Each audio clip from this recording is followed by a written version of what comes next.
We're standing in the very center of one of the oldest inland colonial towns in New England. This is Monson, Massachusetts, New Hampshire. Nobody's been here since 1770. It's a ghost town. Everybody just left.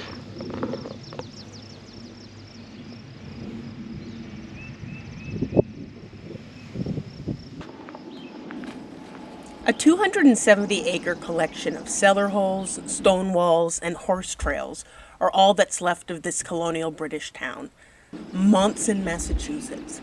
Modern Milford and Hollis, New Hampshire, that is. With the original settlement of just 6 families in 1737, the town grew to 15 families at its height, but by 1770 the town had been incorporated, with just a few stragglers left living in the woods. Only one original building stands today, and that's been heavily worked on. But the cellar holes and the horse trails, they tell a story all their own, so.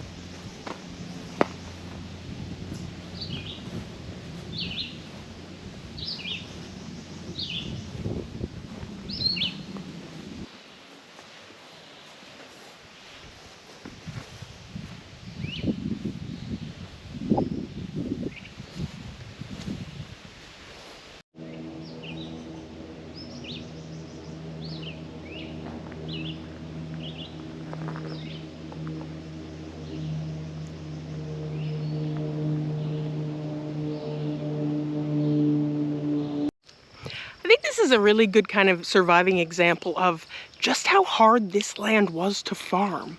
So you figure when the settlers here, the colonists came here, they had to clear all of the forest. So it was all thick, dense native forest, tons and tons of wetlands, which ultimately got destroyed, which sucks, but whatever.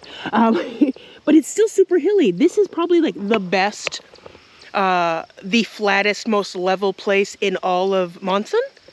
But it's still incredibly hilly, and it was full of granite boulders. So all of the stone walls that you see here in New England that lined this place everywhere, those are field stones. Those are all stones that came out from when they were trying to make this good plantable land, which it never really was. The true Monson Center here. And then all of these trails are the roads. So if we go this way, we're going to go to one homestead. We take this trail. We're going to go down to a bunch of others. No, it's only about 3 miles of trails. I've been here once a few years ago, and it's nice. We'll walk around and see what we find, yeah?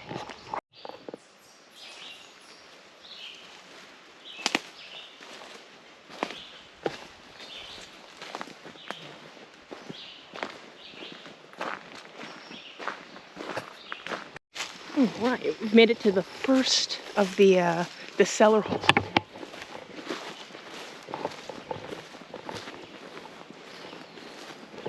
Lieutenant David Wallingsford.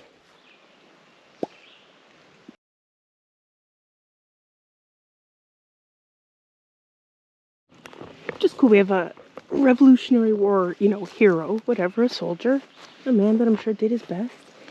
Or, his 12 kids were born and raised here. They thought they were starting something incredible. They thought they were starting this heritage. They were come here and build this town, build these foundations, be the first people to lay those foundations. And I'm sure they weren't expecting it to only last for 40 years. I can imagine how horrifying that must have been to have put everything into such this ostentatious project, right? When this first 6 families came to Monson, it was literally the frontier. It was the Wild West. There hadn't been a Massachusetts colony this far inland at that point. So it was really going off. Just these 6 families, they're going to make a go at it. They have the charter. It was an impossible dream.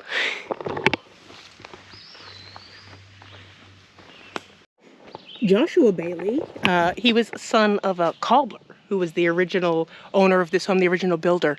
His son lived here with his 11 children. The house caught fire in the middle of the night. The kids all got out in their night clothes.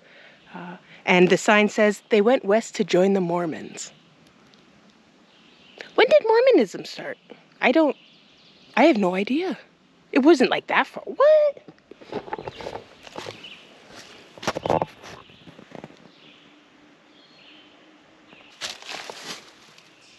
So this is just constructed with the same field stones that make up all the walls.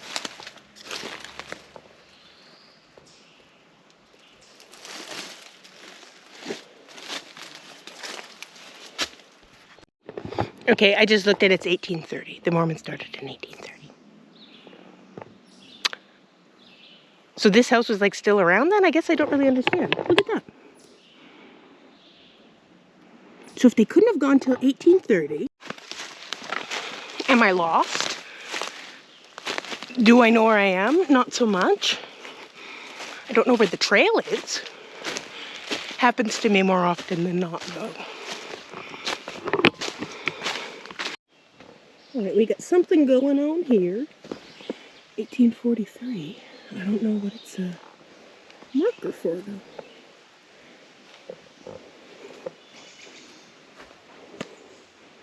What is it a marker for?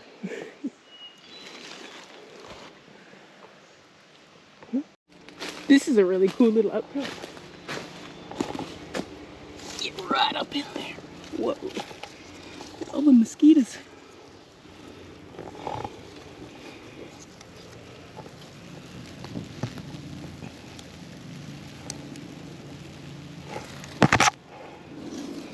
Look at all the acorns. Little squirrelbergs. Squirrelbergs and chippies. What a good... Ain't she pretty?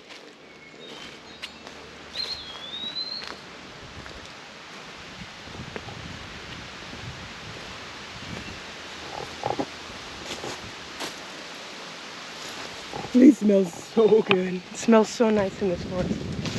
Yes, there is a big industry here in New Hampshire. We have something called America's Stonehenge that's in Salem. It's not terribly far from here. It's not America's Stonehenge. It's a bunch of colonial settlers that built stuff, and then the people that own it now try to say it's ancient Native American, but not even just Indigenous Americans. It's definitely like the Knights Templar came over here to help them. It's BS, right? But we do have cool stuff like this, which could be colonial, could be Indigenous. This rock is incredibly heavy. Incredibly heavy. So it would probably take a bunch of machinery, so it's probably colonial, but it's still cool. Little rock card.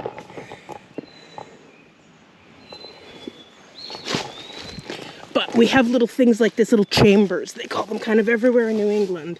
People get all excited. People just want something to be something that it's not. Did the Indigenous Americans that lived in New England have an incredibly awesome culture?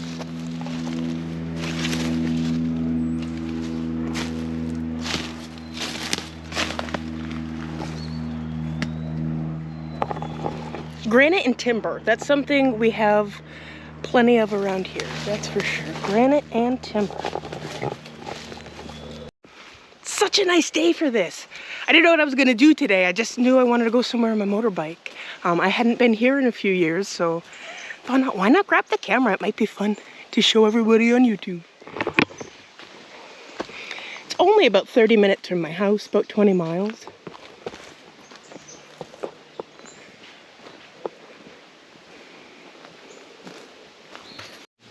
Oh, a couple more of these really cool natural caverns and caves.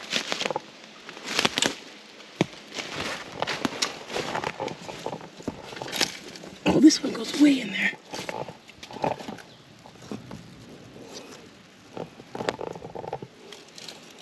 I think this is all cut granite, so this was put like this. Right? I don't know. I guess not, but why? I think it just looks like that. It was real natural.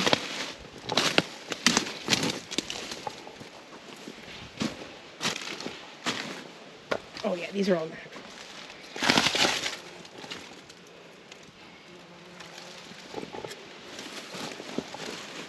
They don't have a lot of caves around these parts, so it's kind of cool to find these little ones.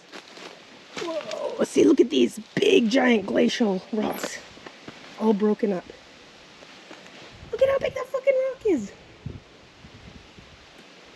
The glaciers moved them, pushed them all, created all these hills and valleys. You know, these little hills and valleys. Which is why it's so hard to farm, right?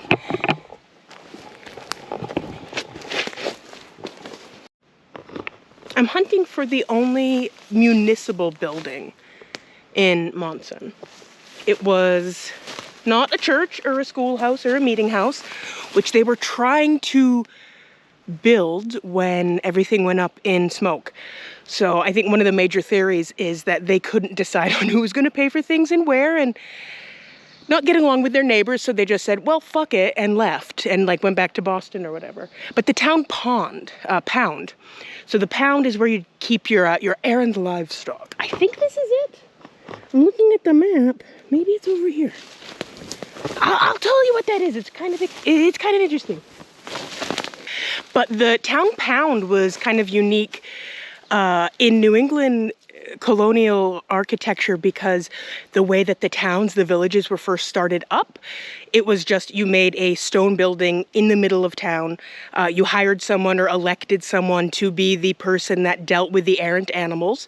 And if you had a cow or a sheep or whatever that was off somewhere, it would get put in that town pound, and then you'd have to pay the caretaker to have your animal back. And this, it didn't like continue out into Western expansionism because the type of towns that they were building were different. So that town pound is pretty unique to New England. We have a few really cool ones around here that if people want to see video of, I have video. Try to find the Monson Town Pond, they said. It'll be fun, they said.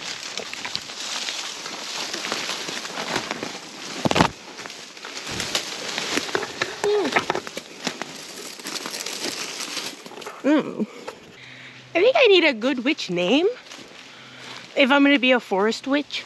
I thought it would be a swamp witch or a bog witch, but I like forest more.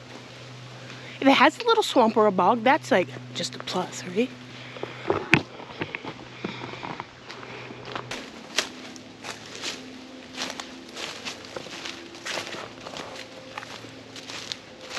So this is a Monson quarry.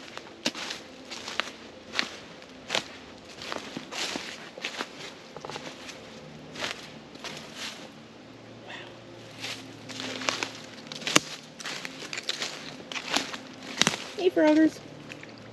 We got bullfrogs, we got leopard frogs. Everything's jumping.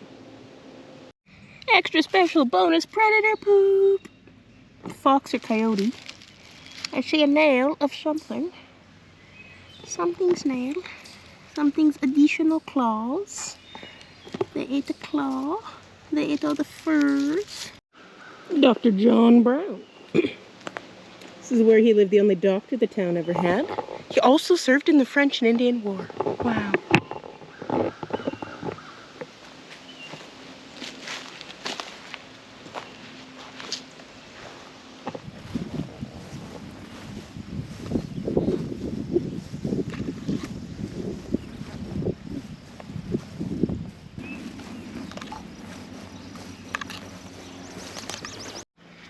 Amazing place to come, spend a few hours, enjoy nature. There's a suggested $5 donation. If you can make that, make that. It is free to use land. It is the Society for the Protection of New Hampshire Forests that is in control of this spot. They're doing an amazing job. It's so cool.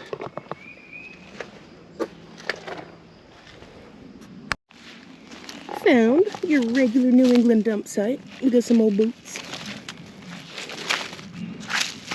Lots of tins, lots of jars, car parts, lots of glass. Quite a bit of leather here though. Shoes, more boots.